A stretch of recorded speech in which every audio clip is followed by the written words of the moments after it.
Welcome back to Love, Life, and Legacy, the podcast dedicated to helping you navigate these hypersexualized times of ours. And in today's episode, I'm going to do a solo cast, everybody. Yeah, that's right. You heard. It's going to be me. And I wanted to take you through a bit of history about what the high noon virtues are, where they came from, but not only that, how you can practically implement them in your life.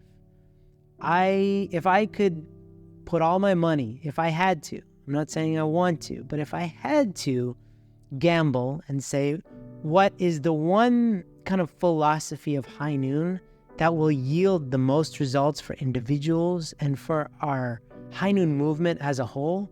It is the high noon virtues. Everything comes back to people practicing those, because when you do, life becomes easier. When you do practice those high noon virtues and they become inculcated and normalized in your life, then you want to do destructive things less and less and less until you just don't want to do them at all.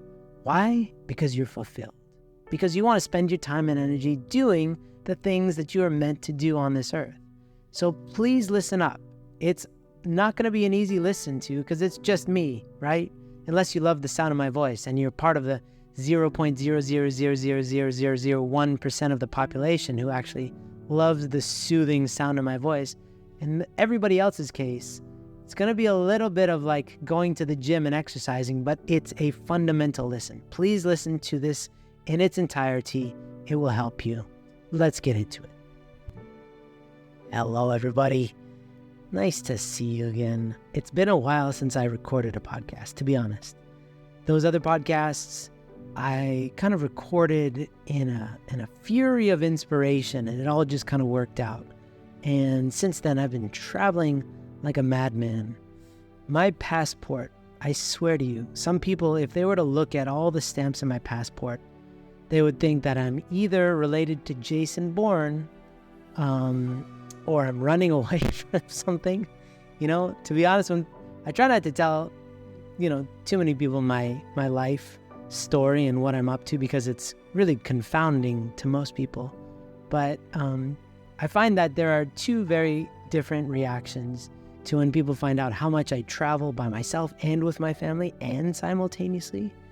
Like right now, I'm in Vietnam, but with my family, and we're living here, but I'm also traveling this weekend to the Philippines for an event.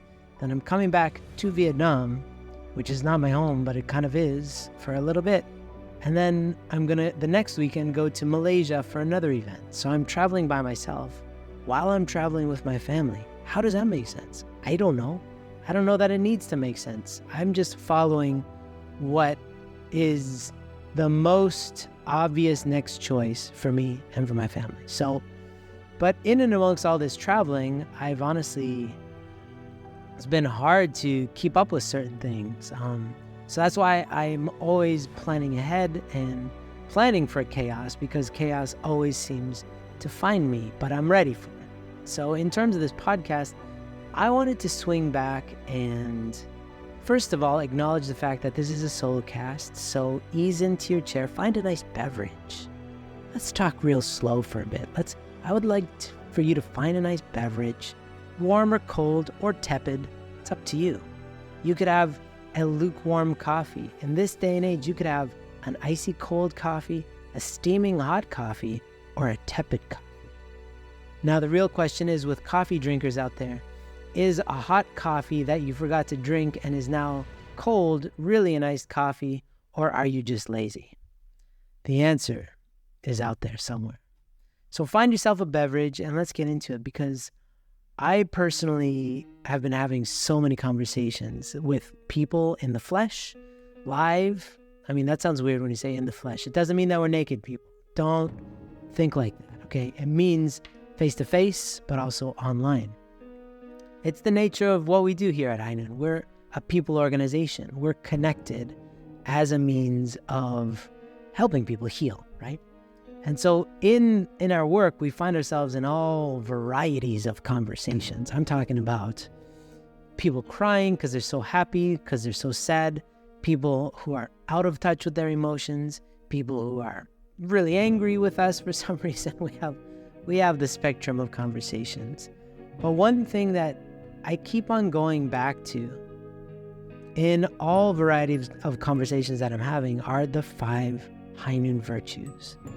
At the risk of sounding like an old man on a rocking chair, repeating myself ad nauseum, I have to clarify the importance of these 5 high noon virtues, guys. So that's what I want to do today. But stick with me, okay? Don't just click off your radio dial, listeners. I'm sure half of you have never even heard the radio because you're so young. But stick around for the, I'll make it personal, okay? I'm going to really make this personal. How these high noon virtues can be applied in your day-to-day life. Very, very fundamental and important if you want a life of peace. Like, we all say that we want a better world, and yet we can't put down our phones. So how does that work, right? Oh, somehow we need to stop wars over in that country, and yet I hate myself. How does that work? It's incompatible. You have to be able to create some semblance of inner peace, some habit of connection with yourself, with God, and with other people that gives you meaningful fulfillment, that allows you to make good choices if you ever want to contribute to this world in meaningful ways, okay? So before I get into the details of these high noon virtues and just kind of unpack them a little bit, I want to give you a little bit of history, because they're somewhat of an enigma, how they came to be, these 5 virtues. You see, not so long ago, aka long ago, who knows, it's like 4 years. In this day and age, 4 years is 1,000 lifetimes. Like, things change so fast. But I would say 4 or 5 years ago, these high noon virtues did not exist. But I was doing a lot of research on what it is that are the key elements that allow somebody in our high noon world to go from completely bewildered. They have no idea why they do the things that they do. They wake up and they say, you know what? Today I am not going to watch porn. And then at some point in the day, they totally watch porn. So they woke up one way, clearly, I'm going to be this person. And at some point in the day, they took a sharp left turn and ended up in some dangerous dark forest. They're getting eaten by pythons or whatever, right? This is madness. And so I wanted to understand how you go from that state to a state where you actually can choose how you live, and you can make choices based on who you want to be, and that you don't settle for a lesser life, a lesser version of yourself. And what I found were certain patterns that the people who were exiting a life of slavery to porn, to masturbation, to habits that are destroying their lives, to these self-destructive loops that they were in, how they could make an exient, like a mass exodus from there to a life of freedom. They needed certain qualities. And these qualities I saw in every single one of these people. And so I boiled these down to 5 virtues. And I was very careful to use the word virtue, by the way, because values, to me, growing up, I didn't grow up religious, and anything to do with Christianity, it just smelt of gross, kind of like you're trying to pitch me something and I don't want that thing, whatever it is that you're trying to pitch. And so values, like we're all about values here. I want to make sure that our values are real, nice and clean and precious and pure, right? It's that kind of feeling. It's just like, so I wanted to make sure that it's something less imposing. Like, values are, here we are, and this is how we're going to live, and you're kind of forced to live like this within these parameters, within these limited kind of views. Whereas a virtue is something that you champion. It's something that fills you up with fire. It's like something worth fighting for. And so the 5 virtues, and I wanted it to be virtues, and I fought for that, they really came out of that place where looking for patterns, looking for themes, like to help everybody in our world to get clear on what it is that equates to success. Because there's a lot of things that you can do out there that will definitely lead to failure, but what can clearly, distinctly lead you to success in your goals, in life in general. And it's these 5 virtues, I'm telling you. And so I remember pitching these to Sammy, and he was like, yeah, good enough, cool. I think he likes to debate. Just by the way, Sammy loves to debate because we're different people, and he's got strong opinions, I've got strong opinions. So he must have been very preoccupied with something else, because it just kind of got to like, yeah, okay, these 5 virtues, fine. No contention. And then we just started saying them. And then Uncle Dave and Aunt Mitsue, I remember, heard them, and they're like, yeah, fine, it's fine. And then at one point, I remember Uncle Dave saying, hey, wait a second. So why do we have these 5 virtues? Like, where did they come from? And then I had to kind of explain to him. And then he was like, but I don't know if I agree with them. And then we had this debate, and then it turns out we all agreed with them. And then we started putting them on banners. Now listen, I am not a banner person. I am not. I will come out of the banner closet and let you all know that I'm not a banner. I was a pastor 2 times. And in those 2 tours of duty that I did of pastoring, I was highly resistant to printing out these giant sheets of paper or plastic for seconds worth of use just for a picture. Because in this day and age, you can just digitally put a banner in the picture. It's called Photoshop. Now AI could do it. I'm sure you could just tell a robot, hey, robot, put a banner in this picture, and I'll do it. But anyway, we eventually succumbed, I don't know how to say that, and we made ourselves a banner, and it had the 5 high noon virtues on them. And that was our statement to the world. Because it wasn't like, this is what we think you should do. These 5 virtues are what we will fight tooth and claw for ourselves in our own life here at High Noon. And as a staff together, like, if we are out of integrity, we have no power as an organization. If we are not accountable to each other, we lose trust and we can't get anything done. So it's a matter of really like survival, you know? So we put these things on a poster. And by the way, this poster almost ruined my life. So we were traveling with this stinking banner, throughout Europe. I remember very clearly our first tour of Europe. We did something like 26 communities in 19 countries over the course of 2 months, right? And we had to take this banner everywhere with us. And on every flight, it was fine. But then finally, on one of our flights, and I don't want to say which countries because I don't want to start a war, but it was, nearing the Scandinavias. Let's just say that. It was kind of in and around that area. They said, oh, you can't bring that on the plane. You got to check that. And we were like, no. And so they're like, no, you can't check that. And I'm not a person that can just take rules. So I was like, we have been taking it on planes around this continent and it's been fine. And they were like, no, you can't. I'm like, but no, you're saying you can't, but we did. And I just started losing it. And Uncle David and Mitsue saw the Dr. Jekyll. No, Mr. Hyde is the bad guy, right? They saw my Mr. Hyde coming out and they were like, oh boy, I thought you were Canadian. I didn't know you guys had that. And I was like, yep, we all got that in Canada. We just usually leave it in the hockey arena. You just punch somebody's face and then you go back to saying, thanks about that, eh? So, this banner, I started freaking out anyway, but I apologized and whatever. And then everybody kind of made fun of me, whatever. But this banner was our statement, and it was our rally cry, a manifesto, which is like, this is who we are. This is what we stand for. This is our war. And it's these virtues. Okay. So that's a little bit of history, but please understand, and I know this is in our talks, but please take it into account that the way that most of you perceive yourselves is in a binary, I am this or I'm not this. So in all of the virtues, most people feel a certain way and they think that it's absolute. So with honesty, most people feel like, yeah, I'm a pretty honest person. Or they say, no, I'm not that honest. I'm a big fat liar. Right? But very few people view it through the lens of, yes, my honesty muscle is pretty strong, but it could use some more exercise.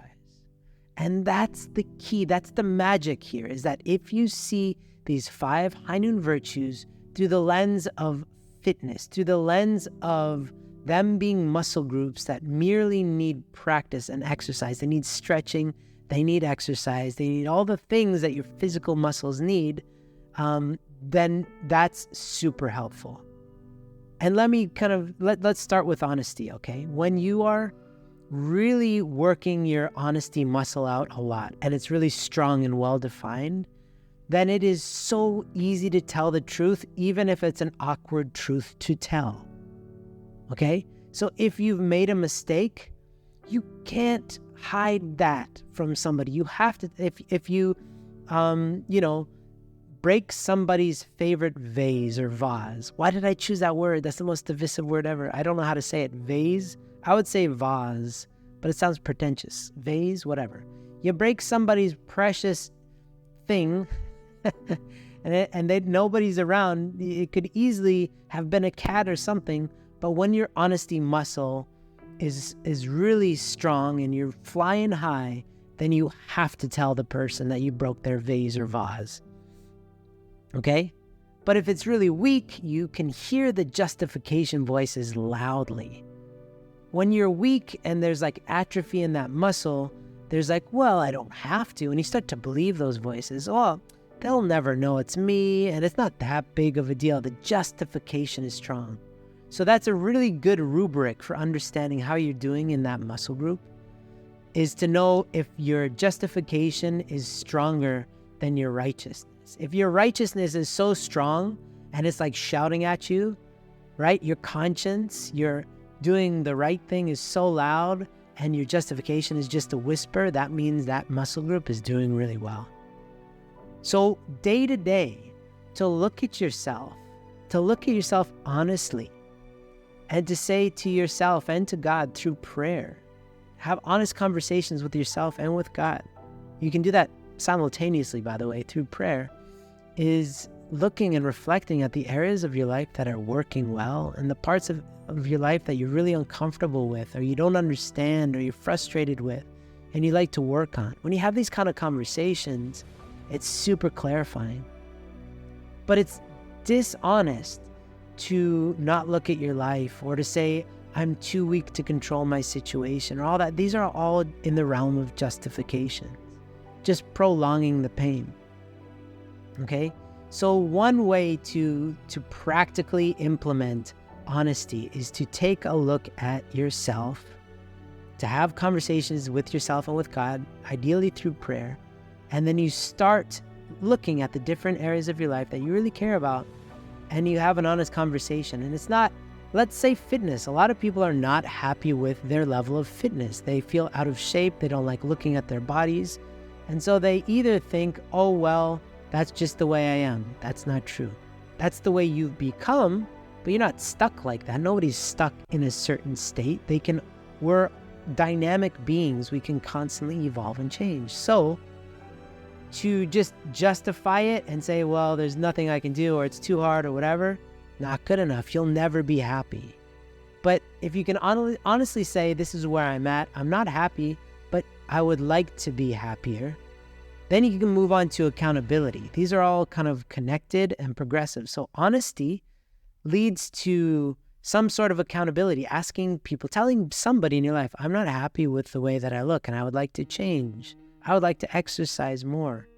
I would like to start a diet or whatever, change my habits. You tell somebody, and now you're connecting honesty with accountability. Okay, very practical. Honesty is also essential in relationships, okay? And that, it doesn't mean just telling somebody that you don't like them, hey, I think you're stupid. That's not really honesty, because that's just your opinion in that moment. Honesty also requires some level of self-awareness. To know, is this my honest, deep feeling, or is it just an honest passing feeling that's a reaction? Reactions are not so helpful, right? But I will give you one example. In the case of my wife and I, we have periodic, honest conversations where we will tell each other how we feel about each other, and sometimes it's not always glowing reviews, but we do it in a calm way, after a lot of thought and prayer and say, I'm really uncomfortable because you do this and I don't know how to deal with it. Can we work on this, right? Very different than, hey, you're stupid and I don't like you. Very, very, very different, right? So honesty needs to be coupled with self-awareness, okay? Next, with accountability, guys and gals. I keep on saying guys, but I mean gals too. Practical way for accountability is all of the things in life, your biggest challenges and the things that excite you the most, those need to be shared with other people because we're connected beings. We call that accountability, but it's merely including other people into the process of life, of going through life. And especially when you're striving to become something other than you are, you need the support of somebody else. Not only because it will help you get there, because now you're like, oh man, this person knows and now I got to do something about it, but because we're meant to share in our struggles. We're not meant to struggle alone. It doesn't make you a hero because you can shoulder the weight of the world. That doesn't make you a hero. What makes you a hero is sharing in this human experience and lifting others when they're down and also reaching out for somebody's hand when you're down yourself. That's what makes you a hero. Because nobody is without need of others, okay? So accountability is really essential. And I would, in a very practical way, promote the idea that the most urgent and important things in your life should all have somebody that knows about it in your life. You should be able to tell somebody. And they can help you reach those goals by just you checking in on them, once a day, once a week. Now, grace, has to be understood. There's just, I was just listening to a couple talking about, their experience with high noon. And the husband was like, it's my wife's grace that allowed me the opportunity to let go of my self-sabotage because he couldn't forgive himself. And it was his wife that helped him overcome that because he didn't know what forgiveness felt like. He didn't experience it from his parents. He needed to experience it from somewhere so that he could give it to himself. If I told you to draw me a red circle, but you had never seen a circle and you didn't know what the color red was, good luck. You're just going to give me some purple banana or something. I don't know. You're going to give me something weird because you don't have a frame of reference. Same with forgiving yourself. If you don't feel like you've ever been forgiven, then how are you supposed to forgive yourself? So you need to be able to receive it, but that's where honesty is now connected to grace. You see how they're interlinked, these muscle groups? Just like they say if you really want a strong upper body, you need to work out your legs a lot. You need to do squats and things like this because it helps to bring balance because all of your muscles are connected. Same with these 5 virtues. Honesty and grace are inextricably linked. You have to show somebody who you really are and reveal yourself to another person in order for them to accept you or reject you. And there always is the chance that they might not be able to accept who you are because maybe they have their own stuff to work out. But that's what love is, and that's why love is risky. It's in the divine principle. God risked everything to love Adam and Eve, and they betrayed him. That's the heartbreak of God. That's this story that we've been playing out again and again, is that, yes, love is risky, and honesty is risky, but it's the only way that you can ever experience the love of God, okay? So grace has to be preceded by honesty because you can't be forgiven for something that you never admit that you did in the first place. So you got to be honest with yourself and honest with real people. And then grace can flow. So to have somebody in your life where you can have deep, honest conversations with as much as you need, right? Probably not every day.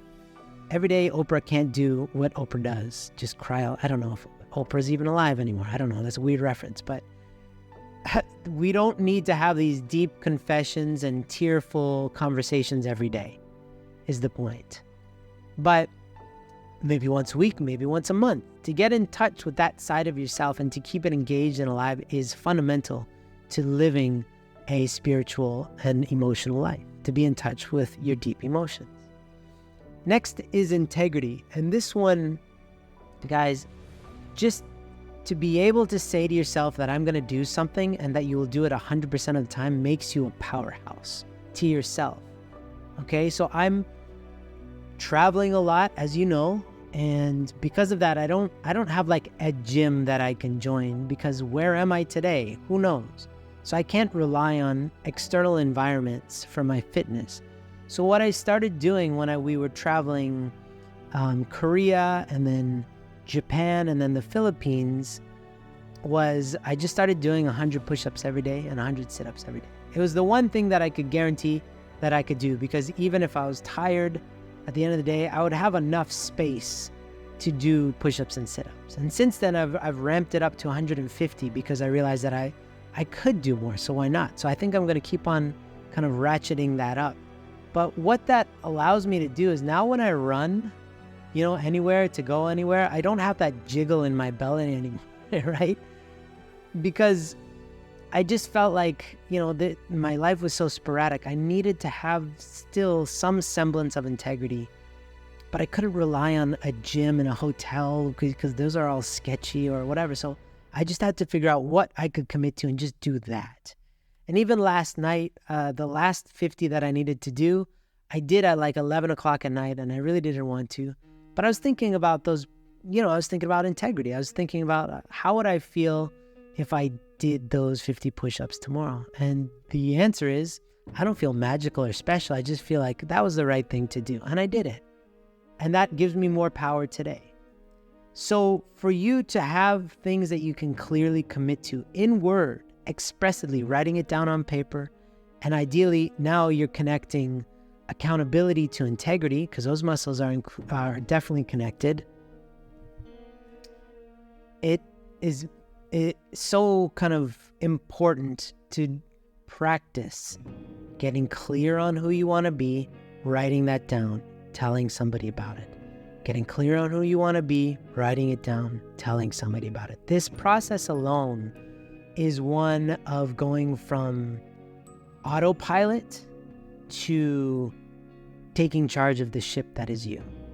Because now you're in control, and day by day you can get better at identifying who it is that you want to be, writing it out in clear, simple language, and telling somebody about it. Now the iteration process is getting tighter and tighter, and you are becoming so clear on who you want to be, and you're becoming that, and it feels tremendous.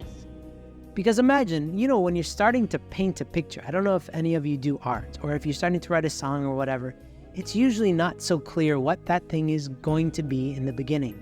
You're just kind of messing around and you're playing around with different techniques. In the case of the painting, different colors, you're looking at the canvas, you're thinking about it, you're looking at other paintings maybe for reference. And then little by little, stroke by stroke, you're creating something.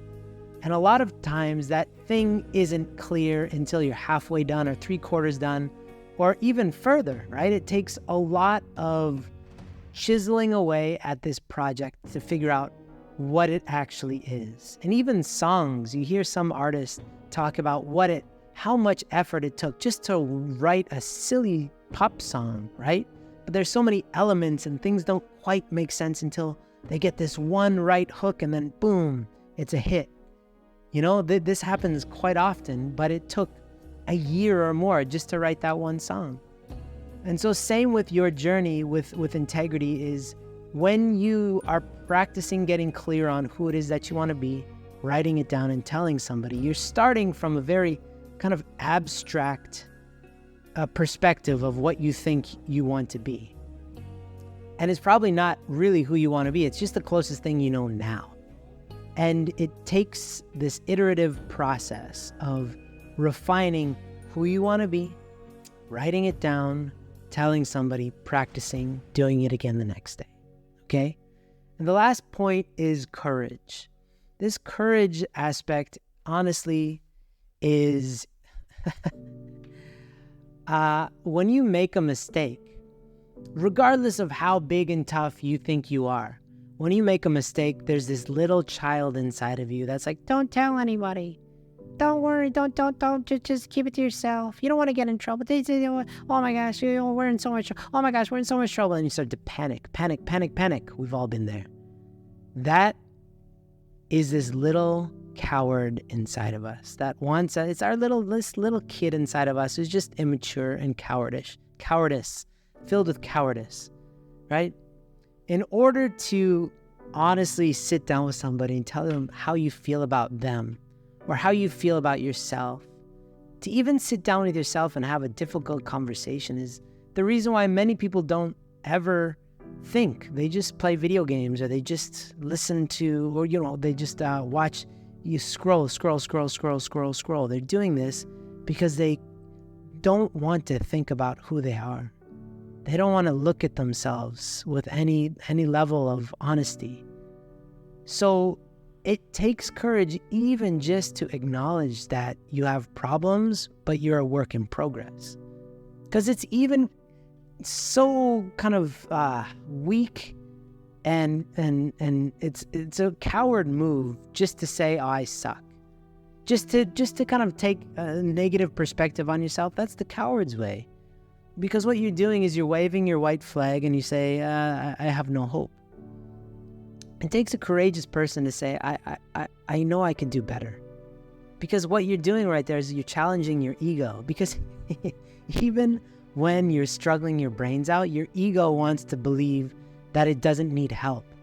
That's why so many people, they're struggling their brains out. They're watching porn all the time. Their life is not happy. And yet it's so hard for them to reach out to High Noon and say, hey, I'm struggling with porn. Because even though they have no answers, they don't want to ask for help, because that's what our ego does. So in order to starve your ego, you must have courage and say, look, it's time that we talk to somebody. It's time that we ask for help. It's time that we have a serious conversation with ourselves. That takes courage. So in order to do this, I would highly recommend that you sit down with yourself again and have an honest conversation with yourself. That takes the first level of courage. Is that honesty is sponsored by courage, right? This virtue sponsored by courage. And it takes a huge amount of courage to be honest with somebody else. My God. But again, when that muscle becomes defined, like in the beginning when I started this journey, my wife and I distinctly remember having so many conversations where I would get just as nervous as though I was going to a job interview, or I used to do comedy, right? So every time I'd walk on that stage, I'd have this crazy nervous feeling in my stomach. I'd have those same feelings walking into certain conversations with my own wife, right? And we had a great relationship, but then things got difficult for a bit. And then every single conversation was like, it felt so hard. And it took such courage for us to keep on having more conversations to get to the other side of that difficult feeling in our stomach. And now I honestly don't feel that, because we're so used to being honest that it's just natural. I can tell my wife some very, difficult stuff to tell her, either about myself or my feelings about her. And I don't get nervous at all, because we have a foundation. Our honesty muscles and our courage muscles in terms of our relationship are so well defined that it's just another day. Okay? So those are the virtues. And I just want to let you know, like, when you are exercising a lot, to continue with this metaphor, when you're exercising a lot, it actually impacts your posture. You sit straighter because your muscles are like in your back and all that there. They want to engage, and there's all these residual positive impacts to your health. When you start working out, you start having more focus. It produces more dopamine when you work out. There's all these effects. And the same thing is true internally when you start working out these High Noon virtue muscles, is things get easier in life. Meaning it's easier to do the hard thing. When you're struggling your brains out and you can't tell your spouse what you're really thinking or feeling, then all of life seems hard. It's just like life is just this big old hurricane that's just hard. Every day you're getting tossed around. It's really hard. I've been there. Trust me, I know. And if you're single and you don't relate to that, then trust me, it's like, the way that you feel about yourself at night when you're alone. We get that. It's very difficult. It's like you're feeling all sorts of emotions. You don't quite understand them. All you want them to do is to go away. But when you start leading that High Noon life, I'm telling you, you you can get to the other side of all those feelings. You can understand them. Where are they coming from? What's going on? What are they trying to tell me? And not only that, you can work through them and embrace them. And what you're doing is you're becoming a resilient, disciplined, healthy, fulfilled person who doesn't just have perfect days, but all days are fulfilling, because even when difficulties arise, your muscles, your internal muscles are so well defined that you just deal with them and then you move past them. And that makes you unstoppable. It makes you an unstoppable force in this world. And that's what we want. That's a truly radiant person, is somebody who's glowing with God's light and love. And that's where High Noon is taking you. Just please follow this process. Please keep on investing in those internal muscle groups every day. Every day, those High Noon virtues need to be exercised. Not only every day, but all day, every day, as much as you can. It never stops.